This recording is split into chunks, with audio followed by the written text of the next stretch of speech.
Di tahun 2005, Pak Hamid baru saja membeli sebuah rumah di Kecamatan Pati dari seorang pengusaha batik yang berasal dari Jawa Tengah. Ia memutuskan pindah ke sana dari komplek perumahan sebelumnya karena dirasa lebih dekat dengan tempat kerja sang istri. Pak Hamid sendiri memiliki sebuah toko mebel. Dibutuhkan waktu sekitar 30 menit dari rumah untuk sampai di tempat usahanya. Di hari kepindahannya, Pak Hamid baru menyadari bahwa rumah mereka berdempetan dengan sebuah rumah kosong. Dari sana sebenarnya sudah merasakan hawa gelap, namun diabaikan. Semoga tidak mengganggu, batinnya. Terik matahari berhasil membuat peluh membanjiri tubuh. Siang itu, Pak Hamid absen membuka toko. Karena mengawasi renovasi rumah di hari pertama, ia memandu para tukang, memberi arahan, memperbaiki bagian-bagian rumah yang sedikit mengalami kerusakan. Bahkan di beberapa bagian, dilakukan pengecoran untuk memperkuat pondasi. Pak Hamid, tolong Pak, tolong kesini, teriak salah seorang tukang. Pak Hamid segera menghampiri ke sumber suara. Di sana, 3-4 tukang terlihat mengurumuni sesuatu. Ada apa Pak? Matanya terbelalak mendekati salah seorang tukang, memegang sesuatu yang diletakkan di atas kain lusuh. Tulang belulang itu berukuran kecil. Bahkan sebagian terlihat tak utuh. Diduga, tulang belulang tersebut milik seorang bayi. Kok bisa ada di sini? Tadi nemunya di mana Pak? Tanyanya. Salah seorang tukang menuju ke arah bawah tembok yang sudah digali. Di mana tembok itu adalah tembok yang berdempetan dengan rumah kosong. Ya sudah, tolong bantu saya membungkus tulang bayi ini. Nanti kita kuburkan secara layak di pemakaman sana, ucap Pak Hamid. Iya Pak, jawabnya. Mulai dari situ muncul sedikit kekhawatiran. Namun Pak Hamid berharap ini hanya sebuah kebetulan. Waktu makan malam tiba, Bu Sri, istri Pak Hamid, terlihat sibuk menyiapkan makanan yang akan disajikan di meja. Dek, tadi para tukang nemu tulang belulang bayi di pojok sana, ucap Pak Hamid tiba-tiba. Yang benar. Terus bagaimana Mas? Tanya istrinya. Mungkin itu bayi yang dikubur pemilik rumah terlebih dahulu dek, ucap Pak Hamid. Tapi nggak bakalan ada apa-apa kan Mas? Tanya istrinya lagi. Pak Hamid terdiam sejenak, lalu memaksakan seulas senyuman. Insya Allah, semoga nggak ada apa-apa dek. Tapi tolong jangan beritahukan ini pada anak-anak. Nanti mereka takut. Bu Sri pun mengangguk. Tak lama kemudian, kedua putrinya datang menghampiri meja makan. Dek, dek, dek. Pak Hamid membuka mata secara perlahan dan menajamkan pendengarannya. Sekali lagi, ia mendengarkannya. Sesuatu memukul keras tembok rumah. Langkahnya pun terhenti di ruang tamu. Tepat di depan tembok bekas galian lubang. Dugaannya tepat. Suara tersebut memang berasal dari rumah kosong. Pak Hamid memandang tembok lekat-lekat, mencoba berkomunikasi secara batin dengan apa yang ada di baliknya. Siapa kamu? Ucap Pak Hamid. Suara pukulan di balik tembok itu berhenti. Tiba-tiba terdengar suara tawa yang berat dan menggema dari sana. Siapa kamu? Kenapa kamu memukul tembok rumah saya? Bentak Pak Hamid. Laki-laki, hanya ada suara tawa menggelegar, seolah mengejek. Merasa diacukan, Pak Hamid mulai melafalkan doa-doa yang mengakibatkan suara tawa tersebut berhenti dan berubah menjadi suara geraman. Pak Hamid merasakan intensitas aura jahat yang meningkat dari sana. Prak! Kali ini, makhluk itu memukul tembok lebih keras dari sebelumnya, hingga membuat Pak Hamid mundur beberapa langkah. Tak lama kemudian, tembok itu kembali hening. Selama 3 bulan proses renovasi, untungnya tak menemui kendala yang berarti. Tidak, bukan karena memang tak ada yang mengganggu, tapi karena Pak Hamid lebih waspada dengan menghalau segala gangguan, meski gangguan itu kecil. Suatu hari, Nia, putri kedua Pak Hamid, tiba-tiba demam. Pagi buta, Pak Hamid langsung mengantarkan Nia berobat ke klinik terdekat. Sedangkan Bu Sri menyiapkan sarapan dan melakukan pekerjaan rumah seperti biasa sebelum berangkat mengajar. Dan tak lama kemudian, keduanya sudah pulang dari klinik. Gimana Mas? Nia sakit apa? Ucap istrinya. Cuma demam biasa. Disuruh gak mau masuk dulu selama 3 hari sama dokter, ucap Mas Hamid. Ya udah, nanti ibu izinin di sekolah, ujar Bu Sri kemudian. Sebagai catatan, Bu Sri adalah seorang guru SD, di mana kedua putrinya juga disekolahkan di tempat yang sama dengannya. Bu Sri dipindah tugaskan ke Jawa tak lama setelah Cika, putri pertamanya, dilahirkan. Gak ada apa-apa ya Nduk, gak apa-apa ya Nduk, di rumah berdua sama Mbok Darmi, Nia mengangguk lemas. Sebenarnya, Bu Sri tidak tega harus meninggalkan anaknya pergi bekerja saat sedang sakit begini. Tapi mau bagaimana lagi, pekerjaannya tak bisa ditinggalkan begitu saja. Nanti pas jam istirahat, tak tengokin ke rumah ya. Bu Sri mengelus kepala anaknya sayang. Lalu mengantarkannya beristirahat di kamar. Bu Sri sedikit lega. Untungnya, jarak rumah yang sekarang dengan sekolah terbilang dekat. Pukul 11 siang, Nia terbangun dari tidur. Badannya sudah lumayan enakan tapi masih lemas. Dia bosan kalau harus terus berbaring di ranjang. Akhirnya, bocah berusia 8 tahun itu memutuskan untuk menonton televisi. "Loh, Mbak Nia, kok malah bangun?" tegur Mbok Darmi, pengasuh sekaligus asisten rumah tangga keluarganya. "Iya Mbok, bosan kalau tiduran terus," ucap Nia. "Ya sudah, kalau begitu Mbok mau jemur baju dulu ya. Kalau butuh apa-apa, panggil si Mbok aja ya di belakang," ucap Mbok Darmi. Lalu, wanita parubaya itu meninggalkan Nia seorang diri di ruang televisi. Sudah 1 jam, Nia asik berkutat memandang layar berwarna hitam putih di depannya. Tak lama kemudian, sayup-sayup terdengar suara ayam. Nia menoleh mencari si ayam. Dan benar saja, matanya menangkap seekor ayam berwarna hitam tak jauh dari tempatnya berada. "Loh, kok ada ayam?" Nia beranjak dari posisi dan mengecek pintu depan dan samping yang masih tertutup. Lewat belakang juga nggak mungkin, karena ada tembok tinggi yang menghalangi. Setahunya, tetangga di sekitar rumah juga tidak ada yang memelihara ayam. Lalu ayam ini berasal dari mana? Masuk dari mana? Karena takut si ayam buang hajat sembarangan, Nia pun bergegas mengambil sapu untuk mengusirnya. Saat si gadis kecil itu mengejarnya, tiba-tiba datang seorang wanita parubaya berkebaya hitam menyambar si ayam dengan cepat. "Loh, Simbok?" Nia pun kaget dengan kehadiran Simbok Darmi yang tiba-tiba. "Biar saya saja yang bawa ayam ini keluar, Mbak," ucapnya singkat. Lalu, Mbok Darmi menggendong si ayam keluar menuju pintu depan. "Mbak Nia, ngapain bawa sapu?" Nia kembali terlonjak kaget dengan kehadiran Mbok Darmi di belakangnya. "Loh, Mbok bukannya barusan ke depan bawa ayam?" tanya Nia memastikan. Mbok Darmi mengerutkan kening dan tampak berpikir sejenak. "Lah, kan Simbok dari tadi kan di belakang habis jemur baju," jawab Simbok. Nia pun kebingungan dengan kejadian barusan. Keesokan harinya, kejadian yang sama terulang lagi. Hingga di hari ketiga, ayam hitam itu muncul kembali. Nia mengintip dari balik kursi. Mbok Darmi," panggil Nia setengah berteriak. Tak ada sahutan. Mbok. Tiba-tiba, ayam hitam itu menoleh ke arah Nia seolah meresponnya.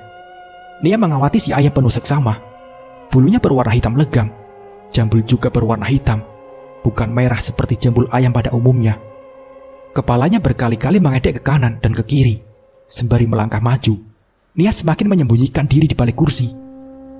"Saya bawa ayamnya keluar ya, Mbak." Mbok Darmi menggendong ayam sembari melesat melewati Nia begitu saja. Kontan saja, Nia yang terkejut, menangis dan langsung berlari ke arah dapur. Minggu sore, tampak sekumpulan anak bermain bola di samping rumah Pak Hamid. Lebih tepatnya di depan pelataran rumah kosong. Baik anak laki-laki dan perempuan berbaur jadi satu. Dan tiba-tiba, bola ditendang kencang oleh seorang anak hingga melesat ke arah rumah kosong. Mereka pun saling berpandangan. "Johan, ambil bolanya. Kamu kan gagal menangkapnya." "Gak mau ah, kamu yang menendang kencang. Ya, kamu yang harus ambil," tunjuk Johan pada Jody, saudara kembarnya. Mereka pun ribut dan saling tunjuk tentang siapa yang harus ambil bola. Akhirnya, Cika, putri pertama Pak Hamid, berdiri dari posisi penonton. Ia pun menghampiri biang keributan. Sudah, tinggal ambil aja ribut," tegas Cika. "Siapa yang mau ambil?" tanya si Johan. "Loh ya, kalian lah. Kan kalian yang main bola." Mereka semua terdiam. "Ya sudah, biar aku aja yang ambil," tawar Cika tiba-tiba. Nia, temannya, langsung memegang lengan Cika untuk mencegatnya. "Jangan Cik, jangan ke sana," ucap Nita. "Emangnya kenapa?"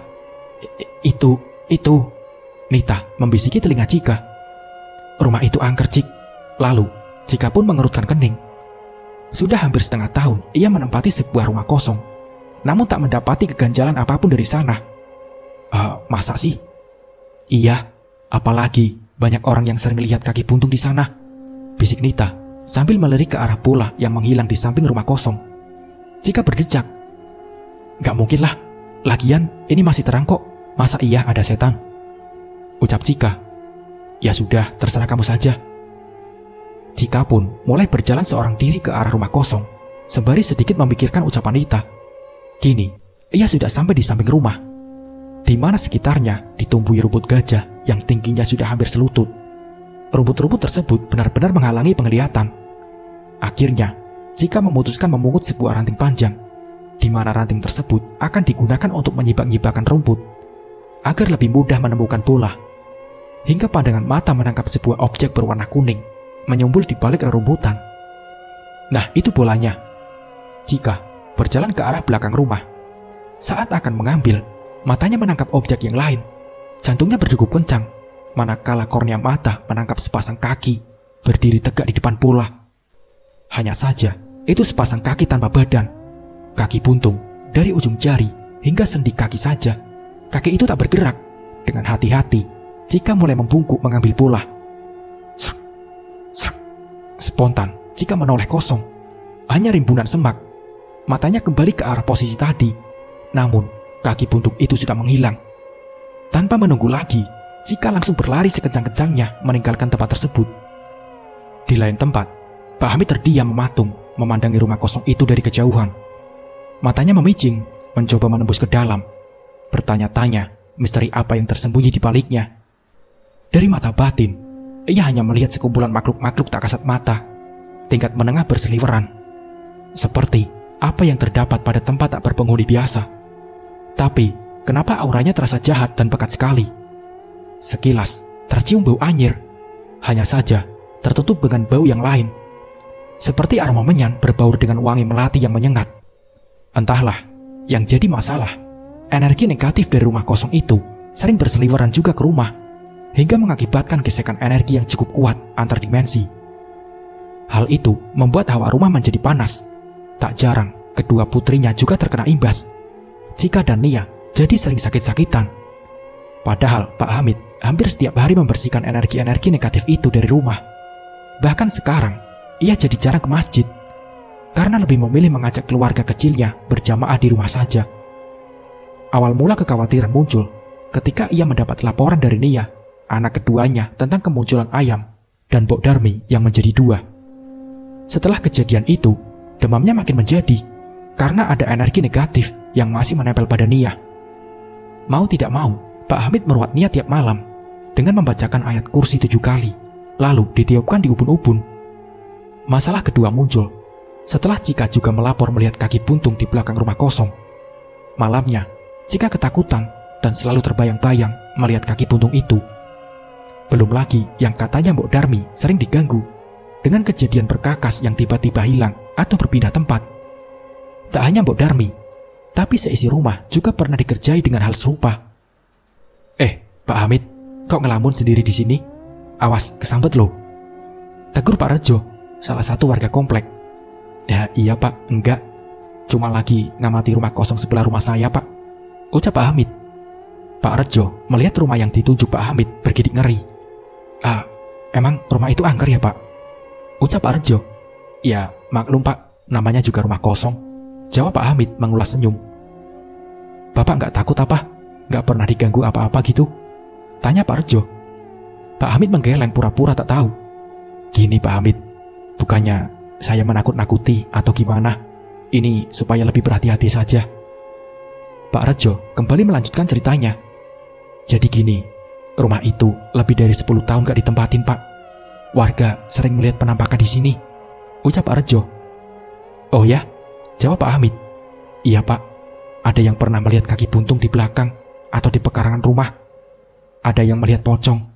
Pernah juga Bu Isma, penjual gorengan, malam-malam melihat seorang bapak tua yang merokok di teras rumah kosong sendirian.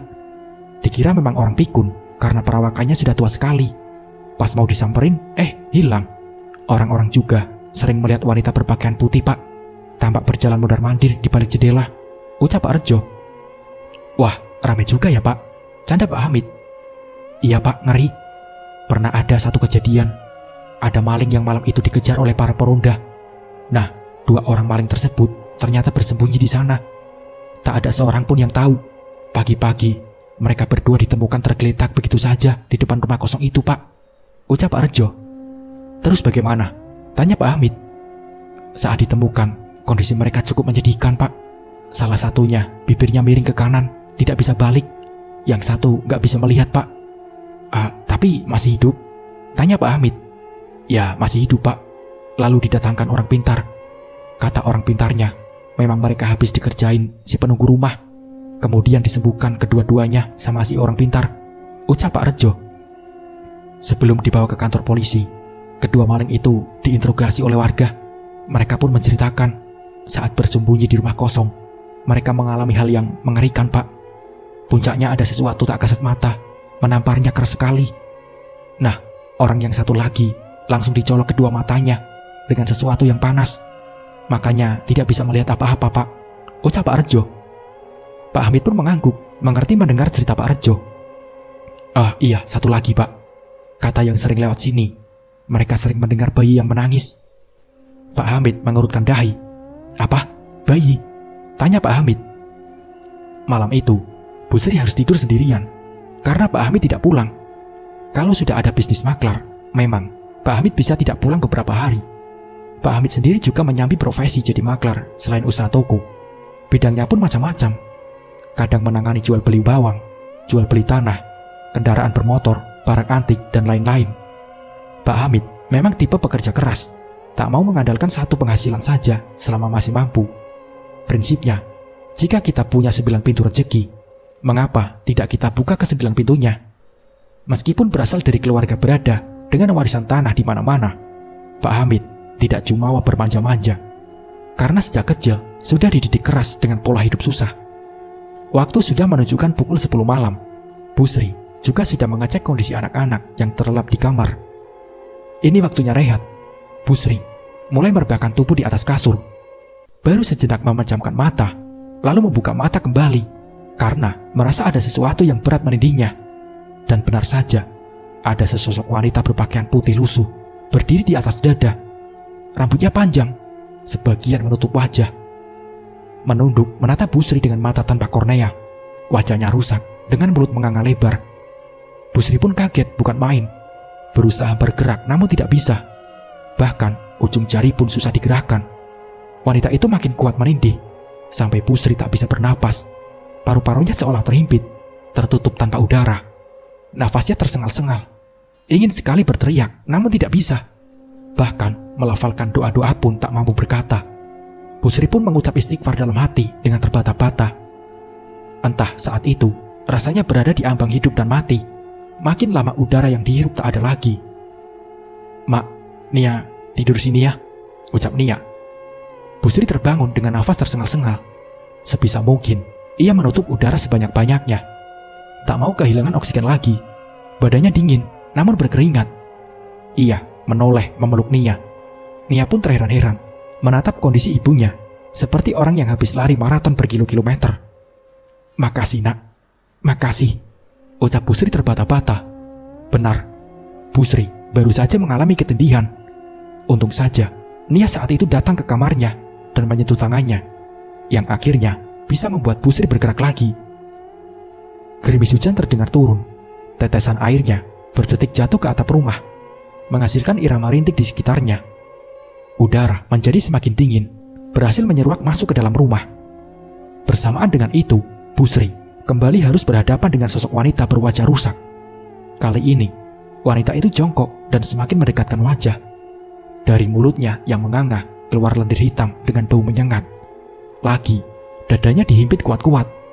Rongga paru tak bisa dimasuki oksigen. Bu Sri berjuang sekuat tenaga untuk bergerak. Rasa takut makin membuat makhluk itu menjadi kuat. Bu Sri tak mampu berucap istighfar.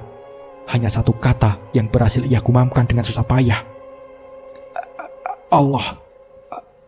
Allah. Ya Allah. Lafal itu berhasil membuat jari telunjuknya bergerak. Bu Sri terjaga dengan nafas tak beraturan. Ini sudah yang keberapa kali ia ketindihan sosok wanita itu.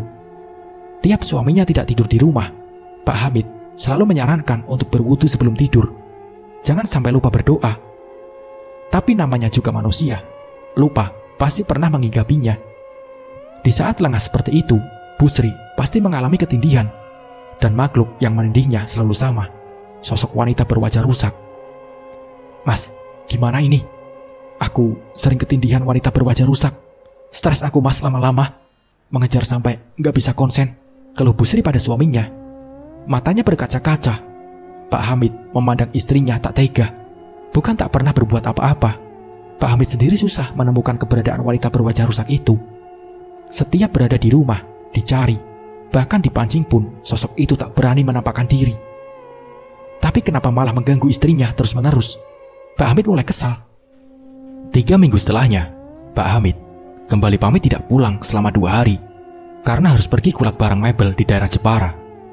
Busri sedikit khawatir karena itu. Karena itu berarti dia harus tidur sendirian lagi malam ini. Tapi Pak Hamid berusaha menenangkan. "Jangan khawatir Bu, tidak akan terjadi apa-apa," ucap Pak Hamid. Busri memaksakan seulas senyum sembari mengangguk, lalu mencium takdim punggung tangan suaminya. Malam hari menjadi lembab dan dingin karena bekas hujan yang baru saja berhenti. Awan mendung yang tadinya menutupi pelan-pelan menyingkir membiarkan bulan terlihat penuh. Tak menghalangi sinarnya. Di saat yang sama, Pak Hamid terlihat menahan sesuatu dengan kedua tangan, tepat di depan kamarnya. Ia kemudian menarik, menyeret sesuatu tak kasat mata untuk menjauh. Wanita berwajah rusak itu mencoba menahan tali gaib yang menjerat leher. Terlihat marah, namun kalah. Iya, Pak Hamid tidak benar-benar pergi ke Jepara. Ia memang pergi. Lalu, diam-diam kembali malam yang sama. Rencananya telah berhasil untuk menangkap si wanita berwajah rusak yang terus mengganggu sang istri. Sosok itu menangis pilu, memohon untuk dilepaskan. Namun Pak Hamid tak akan tertipu. Ia sudah paham betul dengan tipu daya makhluk seperti itu. "Kamu pergi, jangan pernah kembali ke sini, atau saya lenyapkan," ucap Pak Hamid.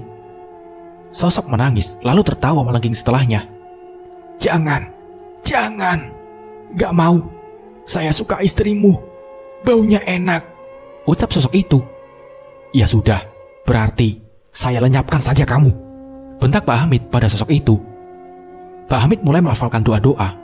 Sosok itu menggeram dan terlihat marah. Lama-kelamaan merintih seolah kesakitan. "Saya tidak bisa meninggalkan tempat ini. Tidak bisa. Jangan lenyapkan saya. Anak saya masih di sana," ucap sosok itu lagi. Pak Hamid berhenti sejenak melafalkan doa. "Anak," ucap Pak Hamid penasaran. Sosok itu kembali menangis. "Anak saya, bukan. Bayi saya mati di sana," ucap sosok itu. Pak Hamid berpikir sejenak.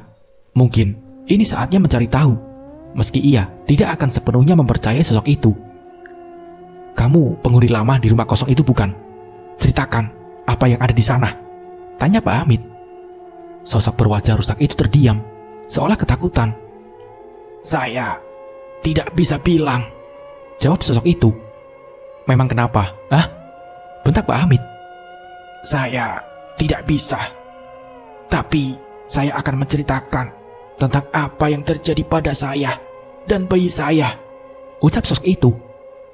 Sosok itu terlihat duduk, kepalanya berputar perlahan, menggedek dari kiri, depan, kanan dan belakang, seolah tak memiliki tulang leher, hingga tak mampu menahan berat kepala. Pak Hamid terdiam, namun tetap bersikap waspada. "Namaku Dini. Usiaku masih terbilang muda, 19 tahun. Namun, aku sudah terjun di dunia hitam, dunia pelacuran. Orang tuaku meninggal dalam kecelakaan saat aku masih kecil. Di usia 14 tahun, paman dan bibiku sendiri menjualku kepada seorang germo demi menutupi hutang-hutangnya. 5 tahun, aku bergelut di dunia malam. Entah sudah berapa ratus kali melayani lelaki hidung belang. Aku tidak peduli. Tubuh dan hatiku mati rasa. Jika kau tanya harga diri, aku sudah tak punya. Yang penting, aku tak kelaparan. Beberapa kali juga, aku harus menahan sakit dan bolak-balik ke dokter kandungan karena luka-luka pada alat vital. Hingga suatu malam, aku melihatnya. Aku menghisap rokokku kuat-kuat, sembari duduk menggoda dengan baju minim. Lelaki itu bertubuh gagah, kumis tipis menghiasi wajah tampannya. kutaksir usianya sekitar 30 tahun. Ia seperti tertarik padaku, lalu datang mendekat. Aku senang-senang saja jika mendapat pelanggan bagus seperti ini. Kami berkenalan, tapi pikiranku salah. Ternyata usianya sudah 40 tahun. Sungguh, penampilannya tidak terlihat tua sama sekali. Dalam hati pun bertanya-tanya, kenapa lelaki sempurna ini malah datang ke tempat seperti ini? Seolah dia bisa membaca pikiranku. Ia pun menjelaskan. Hingga suatu hari, ia bilang jatuh cinta padaku dan ingin menikahiku, namun di bawah tangan, karena tidak mungkin menceraikan istrinya. Bagaimana nasib anak-anaknya? Awalnya aku bimbang, namun karena terlanjur mencintainya, akhirnya aku iyakan. Lalu Rudi menebusku dengan harga yang sangat mahal pada Bang Edi. Kami menikah di bawah tangan. Rudi mengajakku pindah di mana salah satu bisnisnya juga ada di sana. 1 bulan kemudian aku hamil.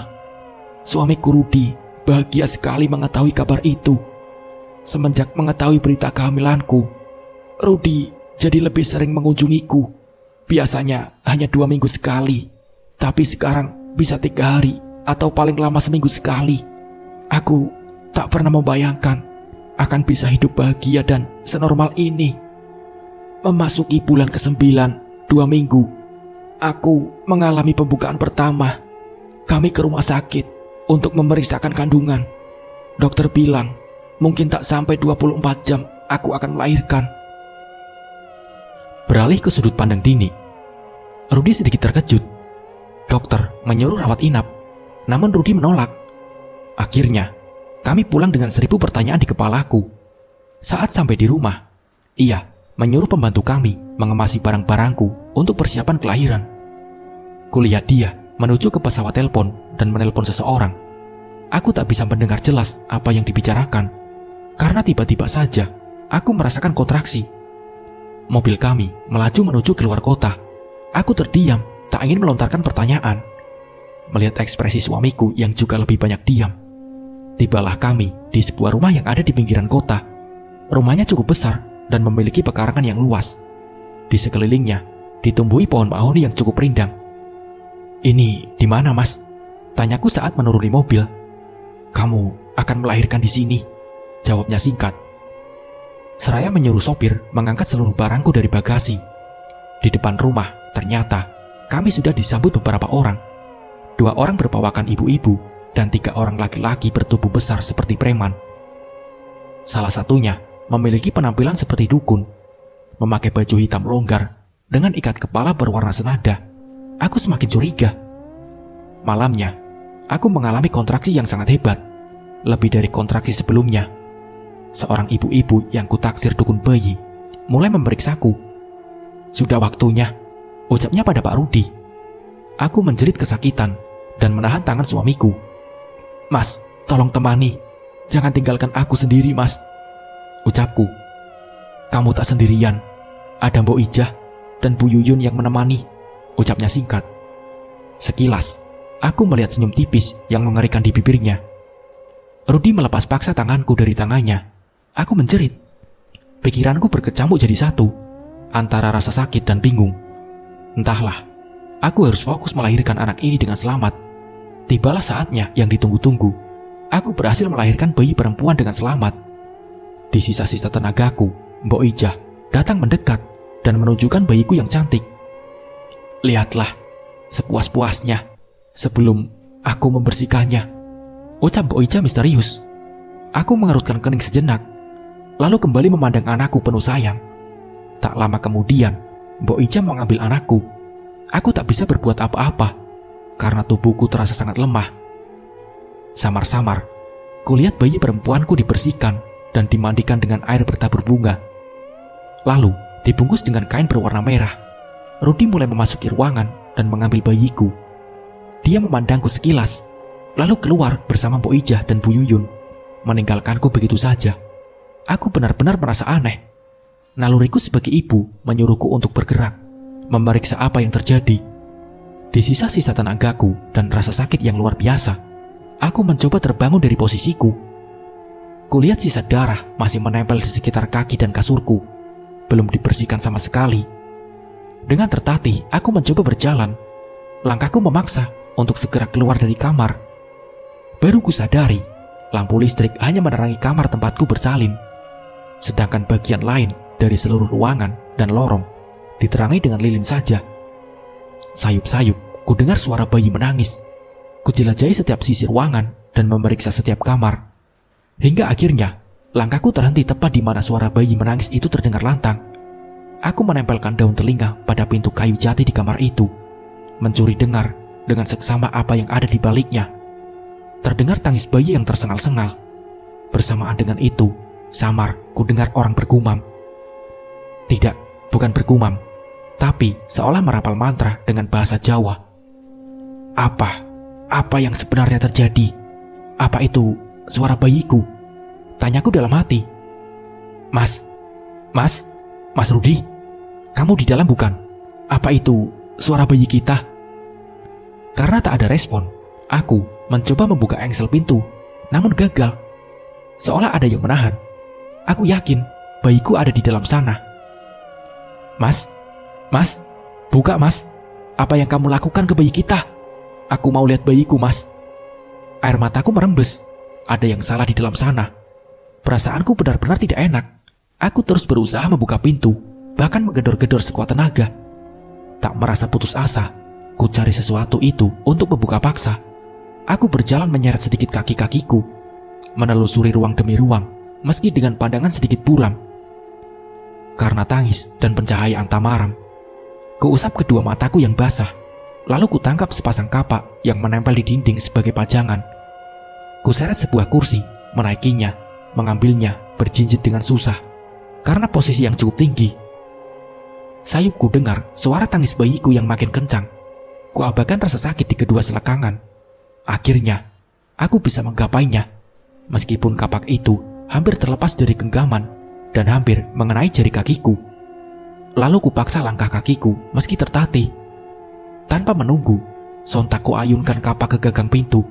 Kuayunkan beberapa kali, sekuat tenaga, hingga gagang itu hancur dan engselnya terjatuh ke tanah. Kujatuhkan kapak, lalu kudorong tubuhku dengan mudah. Semudah itu pintu terbuka. Namun beberapa tangan langsung menahanku. Mataku membelalak, melihat pemandangan mengerikan di depanku.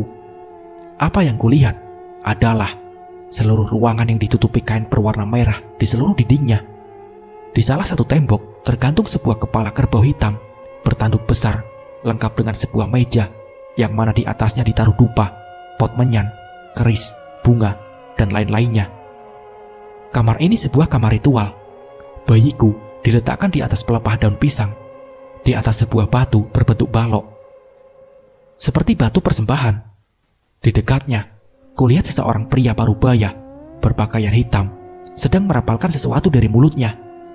Di sebelah laki-laki itu berdiri suamiku sendiri, memegang sebuah parang sembari menatap lekat bayi kami. Apa yang akan dilakukannya dengan parang itu? Aku memberontak, berteriak berusaha melepaskan diri.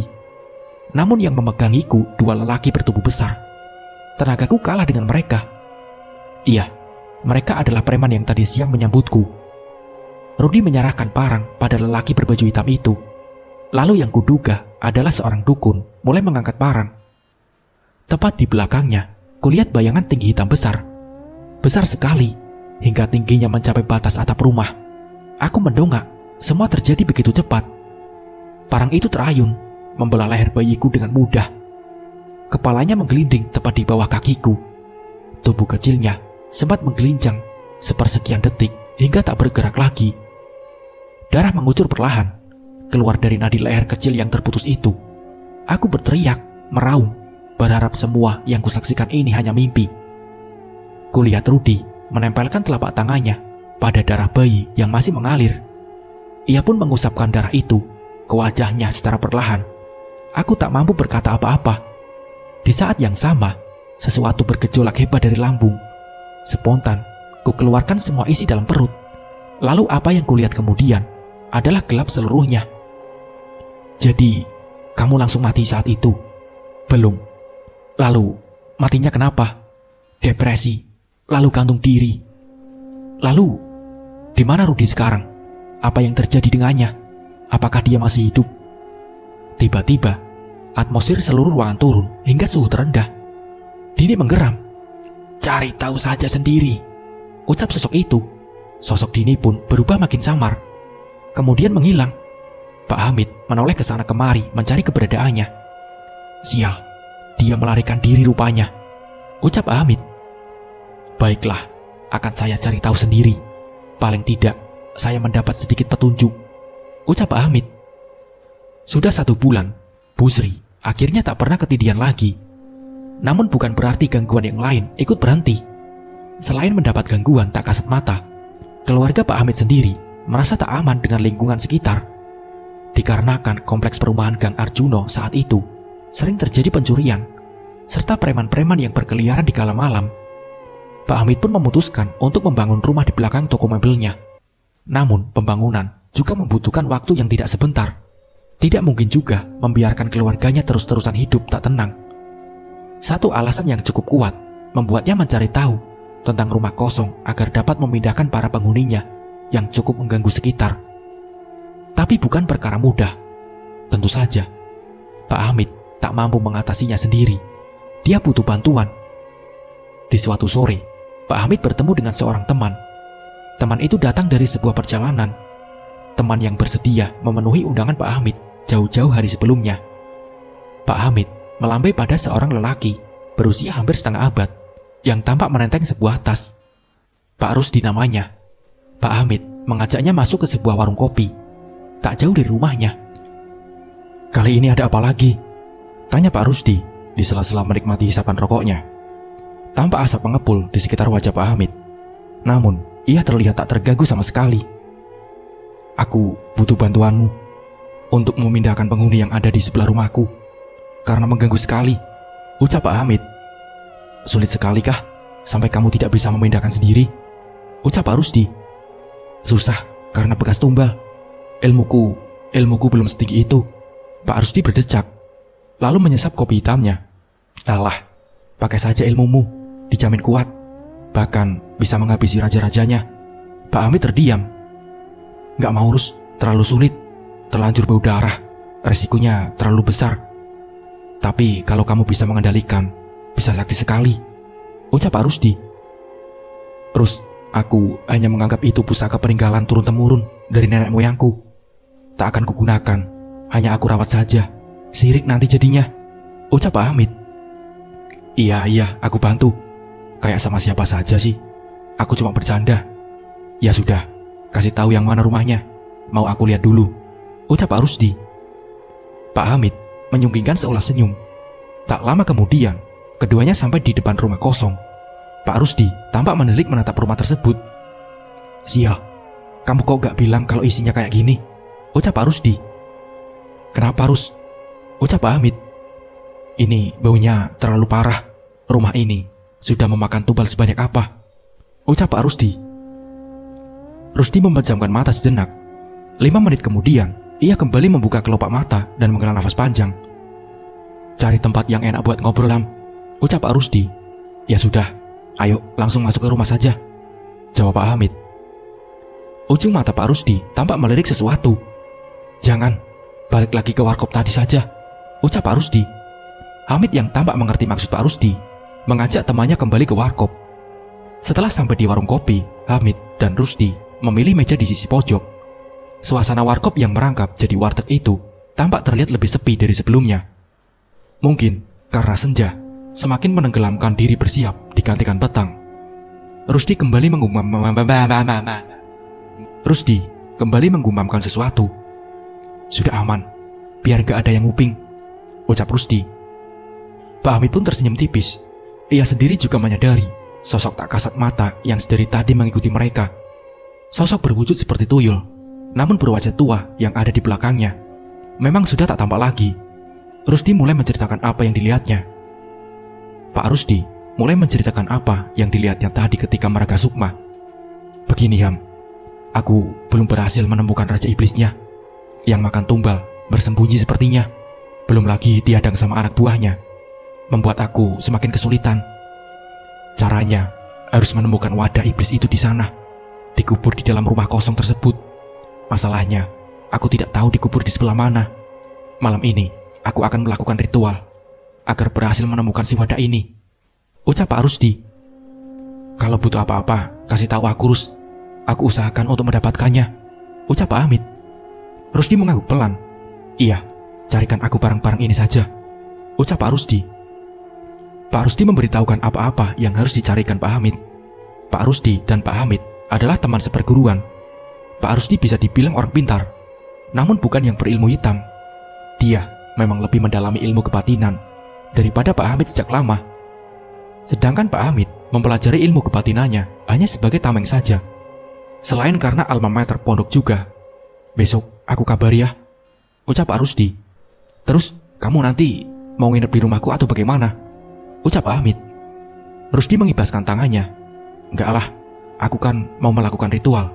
Nanti aku numpang tidur di rumah mertuaku yang dari istri kedua aku saja, ucap Pak Rusdi. Setahu Pak Hamid, memang rumah salah satu mertua Pak Rusdi juga terletak di kecamatan itu. Keesokan harinya, Pak Rusdi sudah bertandang ke rumah Pak Hamid. Tampak Bu Sri mengantarkan secangkir kopi kepada tamu suaminya, lalu meninggalkan mereka berdua. Iya, hari itu adalah hari libur. Karenanya seluruh keluarga Pak Hamid bisa berkumpul di rumah. Masuk ke dalam rumah kosong itu, kira-kira bisa atau tidak ya, ucap Pak Rusdi. Bisa kayaknya, gak dikunci kok. Kata warga komplek, sudah tidak ada barang-barang apapun lagi di dalam. Dibiarkan begitu saja sama yang punya, jawab Pak Hamid. Ya sudah, ayo langsung ke sana saja, ucap Pak Rusdi. Pak Hamid dan Pak Rusdi berjalan menuju ke rumah kosong. Dibukanya pintu kayu yang sudah ringsek secara perlahan. Hawa pengap dan debu langsung menyeruak ke arah mereka saat masuk ke dalam. Langkah-langkah itu menyusuri tiap sudut ruangan. Tembok putih lusuh yang catnya sudah banyak mengelupas. Sarang laba-laba berwarna pekat di sana-sini. Bahkan di beberapa bagian lantai, tembok ditumbuhi tanaman-tanaman liar beserta lumut. Suasana masih siang, namun terlihat lebih gelap di dalam rumah itu. Hawa dingin dan panas berubah-ubah tak menentu, seolah saling bertabrakan. Banyak mata-mata yang memandang tajam keduanya. Beberapa di antaranya seolah sudah bersiaga, bersiap-siap untuk menyerang, namun tertahan karena mempertimbangkan keberadaan Kodam yang menyertai mereka. Hingga langkah Rusdi terhenti di sebuah ruangan yang cukup besar di antara ruangan lain. Di sisi dinding, beberapa kain berwarna merah yang menempel. Sebagian besar terlihat sobek tak beraturan. Ini ruangannya, ucap Pak Rusdi. Persis seperti yang diceritakan Dini, sahut Pak Hamid. Kamu tahu ya, ucap Pak Rusdi. Ya itu lurus, hantu wanita yang pernah aku tangkap kemarin, jawab Pak Hamid. Tak lama kemudian, sebuah bayangan besar menghantam Pak Rusdi hingga terpental. Pak Hamid mundur menjauhi bayangan dan mendekati posisi di mana Pak Rusdi berada. Sial, ngajak bertarung kamu, gumam Pak Rusdi. Terdengar suara tawa melengking setelahnya. Sosok tinggi besar itu mulai menampakkan dirinya. Ia berwujud kuntilanak berbaju merah, namun setinggi atap. Mundurlah Ham, aku sendiri saja bisa menghadapi ini, ucap Pak Rusdi saat bangkit kembali. Sungguh di luar dugaan, niat mereka hanya untuk melihat kondisi. Namun tiba-tiba mendapat serangan dadakan begini. Hamid pun mengangguk, namun tetap saja bersiaga, berjaga-jaga jika terjadi sesuatu di luar kendali. Selanjutnya, Pak Rusdi mulai merapal sesuatu. Bibirnya bergerak cepat, lalu melakukan gerakan silat di depan sesuatu tak kasat mata.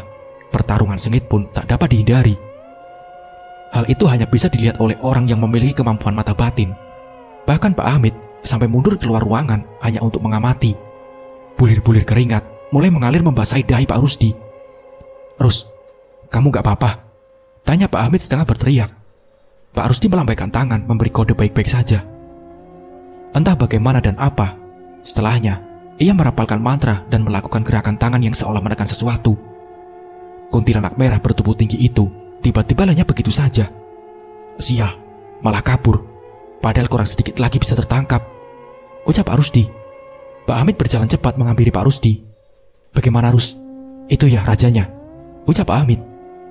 Awalnya ya aku kira itu rajanya, ternyata itu bukan. Yang tadi bisa disebut patihnya. Rajanya licik, gak mau memperlihatkan diri sama sekali.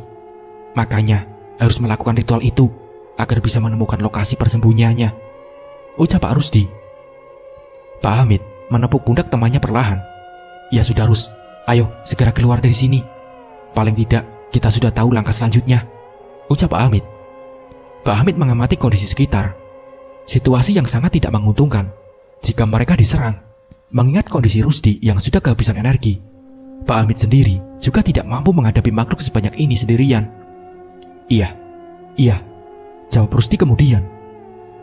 Sesaat setelah sampai di depan rumah, keduanya mendengar suara teriakan minta tolong dari dalam. Spontan, Pak Hamid langsung berlari menuju ke arah teriakan. Dilihatnya Busri dan Nia tampak terduduk mengerumuni sesuatu di lantai. Busri menangis. Gimana ini mas? Jika. Dilihatnya Cika terbaring di atas lantai dengan telinga yang mengeluarkan darah. Pak Hamid segera menghampiri, mengecek kondisi Cika dan langsung mengangkat tubuh putrinya. Ayo Dik, kita ke rumah sakit. Busri mengangguk menurut. Ada apa ini Ham? Loh, anakmu? Tanya Pak Rusdi yang ikut menghampiri. Ayo ikut aku ke rumah sakit dulu Rus, ucap Pak Rusdi.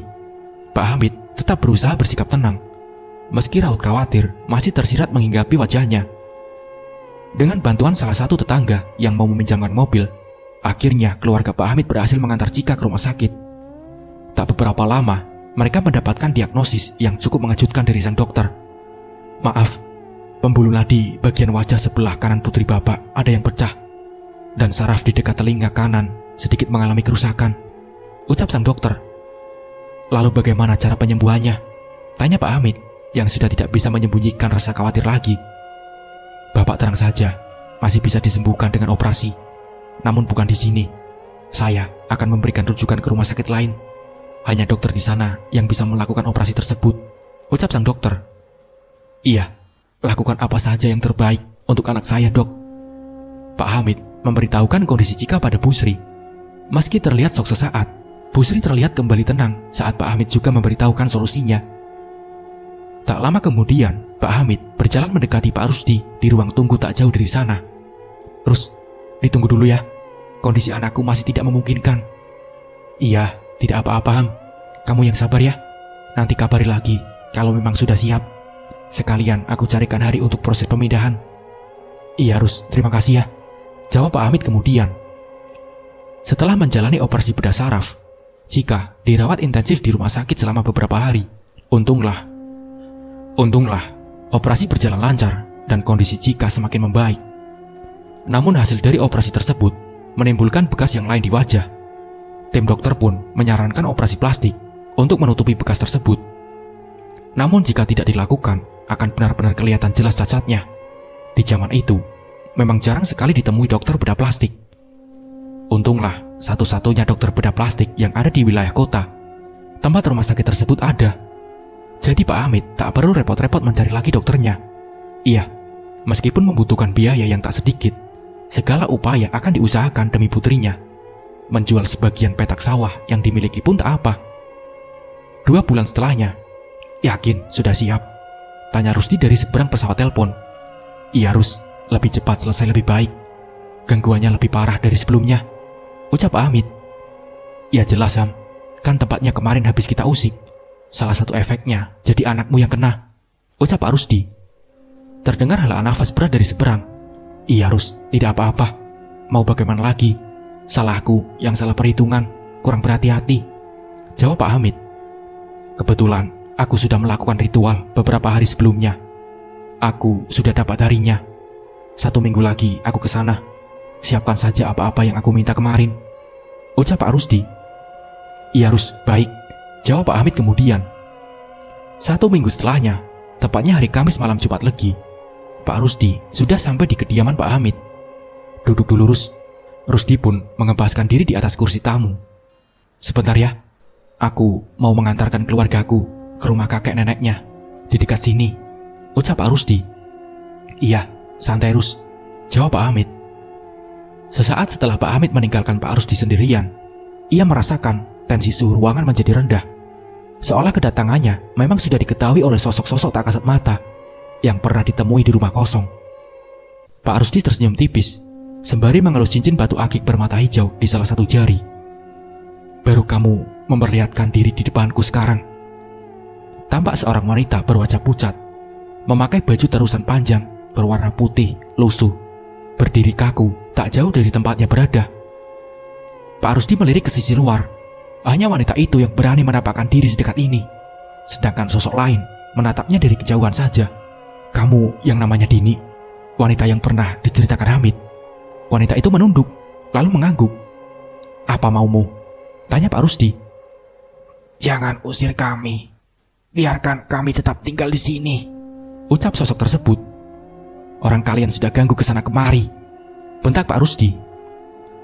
Itu urusan kami. Ini rumah kami, bentak Dini. Saya kasih peringatan sekali lagi. Sebaiknya kalian segera pindah di tempat yang jarang ada manusianya. Mau saya pindahkan atau kalian pindah sendiri? Kalau sampai saya yang pindah, aku lempar kalian sampai ke laut selatan, gertak Pak Rusdi. Dini menggeram. Di sini tempat tinggal kami. Kami tidak berhak ngusir. Lagi pula, kamu hanya manusia rendah. Mana bisa menghadapi yang punya tempat, ucap sosok itu. Ya sudah, lihat saja nanti, bentak Pak Rusdi kemudian. Samar-samar, keberadaan Dini sudah tak terlihat lagi. Tak terasa, siang hari begitu cepat terlewati berganti senja. Langit bermegakan oranye mulai menghiasi. Sekelompok burung gereja berjejer rapi terbang menuju arah pulang. Tampak Pak Hamid mengelilingi rumah kosong sembari menabur segenggam garam dari sebuah kresek hitam. Tujuannya untuk memberi pagar batas agar makhluk yang ada di dalam tidak melarikan diri, dan makhluk yang berada di luar rumah kosong tidak bisa masuk begitu saja. Kebetulan komplek perumahan sedang sepi saat itu, jadi tidak ada yang akan menanyakan macam-macam apa yang dilakukannya.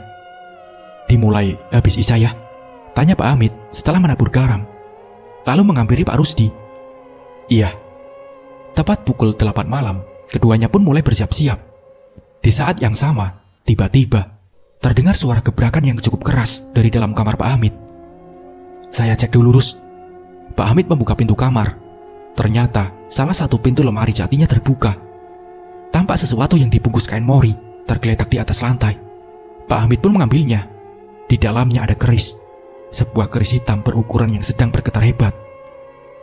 Pak Hamid merapalkan doa, lalu keris itu terdiam.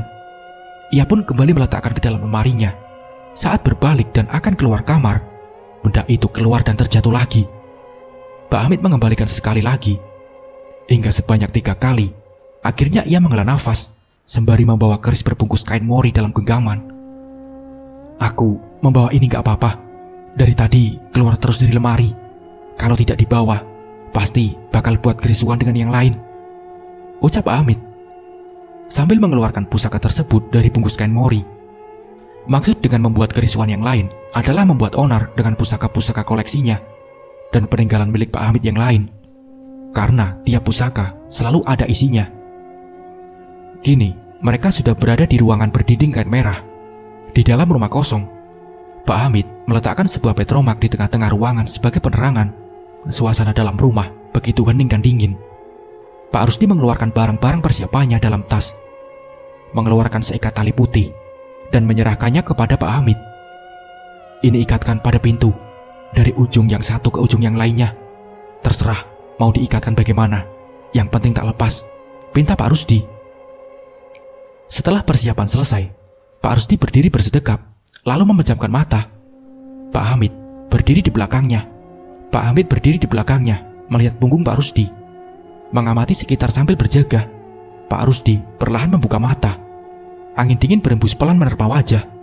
Diamati sekitar, dia berada di atas rumput-rumput ilalang, di tengah lahan yang luas. Di depannya berdiri rimbunan pohon mahoni tinggi, membentuk sebuah hutan. Langit malam begitu kelam, tak menampakkan bulan apalagi bintang. Ini sisi dunia lain. Ia pun mulai melangkahkan kaki menuju ke dalam hutan. Hutan begitu hening, tak juga terdengar suara binatang. Pak Rusdi terus berjalan, sesuai arahan bisikan yang didengarnya. Entah sudah berapa lama ia berjalan, namun tak terasa melelahkan. Hingga akhirnya langkahnya terhenti di depan sebuah gua. Gua itu begitu pekat. Tak gentar, Pak Rusdi kembali masuk ke dalamnya. Meski tanpa penerangan, kornea matanya tetap mampu melihat dalam gelap. Di ujung gua, ia melihat seberkas cahaya temaram. Semakin ia mendekat, semakin jelas bau anyir yang terhirup masuk ke saluran nafas. Begitu sampai, matanya sempat terbelalak. Bagaimana tidak? Di dalamnya, terdapat puluhan atau mungkin ratusan bayi berdarah-darah. Tergeletak begitu saja. Bayi-bayi itu masih bergerak-gerak, meski dalam kondisi mengenaskan. Ada yang kepalanya putus, sebelah tangan atau kakinya hilang, separuh badannya hancur, dan lain sebagainya. Bahkan ada yang masih dalam kondisi bayi keguguran, seperti segumpal daging atau kondisi tubuh yang belum sempurna. Perlahan, Pak Rusdi melangkah dengan hati-hati, melewati kumpulan bayi tergeletak itu. Suara tangisnya mampu memekakan telinga. "Jadi, ini bayi-bayi tumbal itu," gumam Pak Rusdi. Lalu, Pak Rusdi sampai di bagian gua yang lain. Di sana, ia melihat sekumpulan orang-orang yang dirantai, dibelenggu di bagian leher, tangan, dan kaki. Orang-orang itu pun kondisinya juga mengenaskan, tak jauh berbeda dari bayi sebelumnya. Di sana, terdapat sebuah singgasana batu yang sangat besar, berdiri sesosok makhluk yang begitu mengerikan. Makhluk itu berkepala kerbau, lengkap dengan tanduk hitam yang kokoh, bertubuh manusia. Sosoknya berjenis kelamin laki-laki, badannya tinggi dan kekar, bertelanjang, namun tak berkelamin. Matanya merah menyala menatap tajam Pak Rusdi. "Kamu yang sudah membabat habis anak buahku." Mendengar itu, Pak Rusdi terdiam mendengarnya. Ia pun menoleh, beradu pandang dengan seorang lelaki gagah berpakaian perang zaman dahulu, yang kini sudah berdiri di sampingnya. Sosok itu adalah kodamnya, yang sudah menjaga keluarganya dari zaman nenek moyang. Pak Rusdi mulai paham. Pantas saja sedari tadi, dia tak menemukan sosok gaib satupun. Rupanya, kodam miliknya sudah menghabisi kroco-kroco penjaga gua, makhluk berkepala kerbau ini. Pak Rusdi melepas sarung keris yang sedari tadi dipegangnya, lalu menantang makhluk gaib berkepala kerbau yang diketahui bernama Kebo Cemeng. Sorot mata merah itu semakin menyelang. Ia pun kembali memanggil anak buahnya yang lain. Perlahan, berdarah tak dapat dielakkan, Pak Rusdi bersama sang kodam mulai menyerang Kebo Cemeng beserta anak buahnya. Di alam nyata, Pak Hamid mulai resah menunggu. Sudah 3 jam Pak Rusdi belum membuka mata. Dilihatnya bulir-bulir keringat menetes melewati dahi dan wajah Pak Rusdi. Padahal kondisi ruangan begitu dingin, bahkan semakin membeku, seolah berada di puncak pegunungan di malam hari. Tiba-tiba, sesuatu berusaha menggebrak pintu ruangan. Pintu pun terbuka dengan sendirinya. Pak Hamid berbalik. Kuntilanak merah setinggi atap rumah kembali menampakkan diri, berusaha masuk, namun terhalang tali putih yang terikat. Pak Hamid membaca doa-doa, membantu menambah pagar gaib sebagai penghalang. Namun sepertinya, kuntilanak merah itu sangat murka. Kekuatannya terbilang sangat besar bagi Pak Hamid. Entah sampai berapa lama ia mampu menahan serangan sang kuntilanak merah. Ilmu kebatinannya tak sekuat Pak Rusdi, yang mana masih keturunan asli dari kerajaan Mataram. Tiba-tiba, keris yang diikat di pinggang di balik punggung bergetar hebat, lalu jatuh dari tempatnya berada. Sesuatu perlahan keluar dari dalam sana. Sebuah kabut tebal yang kemudian berubah menjadi sosok ular raksasa yang memenuhi ruangan. Pak Hamid pun terkejut bukan main. Ular raksasa itu menganga, menunjukkan taring-taring besar yang tajam. Secepat kilat, ular itu melesat melewati Pak Hamid dan menerkam kuntilanak merah. Ular raksasa itu melilit ketat, menelan sang kuntilanak merah secara perlahan, seperti ular biasa yang sedang memangsa korbannya. Pak Hamid tak menyangka bahwa kuntilanak merah itu bisa dikalahkan dengan sangat mudah. Pantas saja Pak Rusdi tadi cukup khawatir saat ia membawa serta pusaka dari Aceh itu. Setelahnya, ular itu kembali mendekati Pak Hamid, mengelilingi kedua manusia tersebut. Kepala besarnya mengendus Pak Rusdi, lalu berganti ke Pak Hamid kemudian. Pak Hamid tak bergerak, hanya saja tetap membaca doa. Tak lama kemudian, si ular raksasa berubah menjadi kabut dan masuk kembali menjadi sebuah pusaka. Pak Rusdi bisa membalik keadaan meski tak mudah. Ia berhasil menangkap sang Kebo Cemeng. Pak Rusdi memejamkan mata, mengonsentrasikan pikiran agar bisa kembali ke dunia manusia. Saat Pak Rusdi membuka kembali mata, ia langsung berteriak pada Pak Hamid. Cepat ambilkan sarung keris itu." Tunjuknya pada sebuah sarung keris yang terbuat dari kayu berukir, yang diletakkan di atas wadah yang sudah ditaburi bunga 7 rupa. Pak Hamid yang masih dalam keadaan syok segera membalikkan kesadaran, bergegas menyerahkan sarung keris tersebut pada temannya. Sambil merapalkan sebuah mantra, Pak Rusdi menarik sesuatu tak kasat mata dan memasukkannya ke dalam sarung keris berukir. Sambil merapalkan sebuah mantra, Pak Rusdi menarik sesuatu tak kasat mata. Di tengah gagangnya terdapat sebuah batu berwarna merah. Pak Hamid masih takjub dengan peristiwa itu. "Mana wadahnya?" tanya Pak Hamid kemudian. Ia tiba-tiba teringat dengan wadah yang dimaksud dengan Pak Rusdi. "Iya, ini wadahnya. Wujud keris ini sendirilah sang wadah." Tiba-tiba, kornea mata Pak Rusdi menangkap sebuah pusaka yang tergeletak di atas lantai. "Loh, itu kok di situ?" tanya Pak Rusdi kemudian. Pak Hamid masih mencoba mengatur nafas. "Iya, Rus, itu tadi penghuninya tiba-tiba keluar sendiri. Lalu makan kuntilanak merah yang pernah kamu kalahkan dulu," ucap Pak Hamid. Tentu saja, Pak Hamid tidak bercerita, menyembunyikan bagian ular raksasa yang tadi mengendus mereka. Pak Rusdi menggelengkan kepala mendengarnya. "Untung saja tak membuat keributan saat aku sedang mencari wadah tadi." Pak Hamid tersenyum tipis. "Ayo, kita pindahkan para penghuni rumah kosong ini ke tempat lain. Kamu maunya dipindah kemana?" ucap Pak Rusdi. "Pindah ke lokasi ke sana saja, Pak," jawab Pak Hamid. Pak Hamid memang sudah mengevaluasi lokasi yang cocok untuk pemindahan dari jauh-jauh hari. Setelah proses pemindahan penghuni lama selesai, keduanya kembali ke rumah Pak Hamid. "Iki, Rus, diminum kopinya," saji Pak Hamid pada Pak Rusdi yang sedang duduk santai di kursi tengah. Pak Hamid dan Pak Rusdi kembali melanjutkan obrolan. Pak Rusdi mulai menceritakan apa yang dilihat saat menghadapi Kebo Cemeng tadi. Tentang asal-usulnya, yang mana ternyata Kebo Cemeng adalah mantan abdi dalam Nyi Roro Kidul, sang penguasa pantai selatan. Kebo Cemeng diusir oleh sang ratu, yang mana hingga akhirnya ia menyesatkan manusia dengan menawarkan bantuan pesugihan. Manusia-manusia yang lupa dan gelap harta dengan jalan pintas akhirnya membuat perjanjian dengan sang makhluk berkepala kerbau itu. Sedari dulu, Kebo Cemeng sangat menyukai bayi-bayi, di mana makhluk yang tanpa dosa itu adalah makanan terenak baginya. Akibat dari banyaknya manusia yang mempersembahkan tumbal, Kebo Cemeng pun semakin menjadi kuat. Jikalau bukan karena kodam Pak Rusdi yang membantu, bisa jadi Pak Rusdi hanya tinggal menjadi nama. Darah keturunan Mataram yang dimiliki Pak Rusdi masih memiliki hubungan kuat dengan Nyi Roro Kidul. Satu alasan lain yang mana Kebo Cemeng akhirnya bisa kalah dari Pak Rusdi. Pak Rusdi juga menceritakan tentang sosok yang mirip Rudi, suami dari hantu wanita bernama Dini. Ia terikat dengan rantai dan kondisi tanpa bola mata. Cara kerja pesugihan dari Kebo Cemeng itu mengikat hingga 7 turunan. Di keturunan yang ke-7, mereka harus memperbarui perjanjian lagi. Jika salah satu keturunan memutuskan kerjasama, maka kematian adalah tebusannya. Jika mereka meneruskan kembali perjanjian, maka keturunan selanjutnya yang harus terus menerima petaka.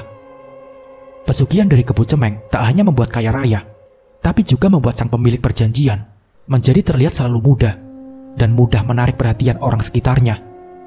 Diduga, Rudi adalah keturunan yang ke-7 yang juga memutus perjanjian dengan sang Kebo Cemeng.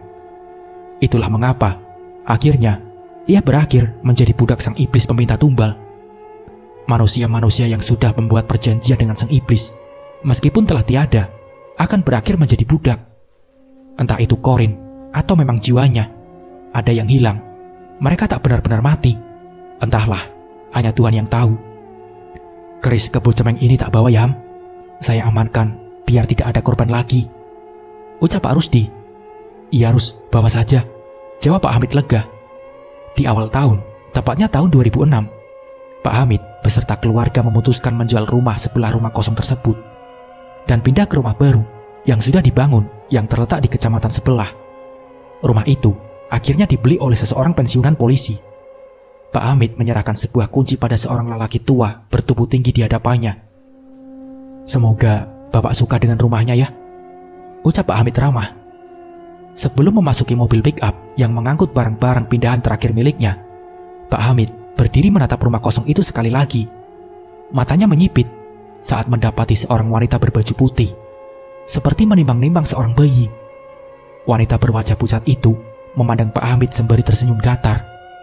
Di belakangnya, tampak sosok tak kasat mata lain juga berseliweran. Pak Hamid menghela nafas panjang. Iya, mereka adalah penghuni lama yang telah kembali lagi meski sudah dipindahkan. Nah, seperti itulah kisahnya. Semoga dari kisah ini kita bisa mengambil hikmah dan pembelajarannya. Mungkin cukup sekian dari saya. Wassalamualaikum warahmatullahi wabarakatuh.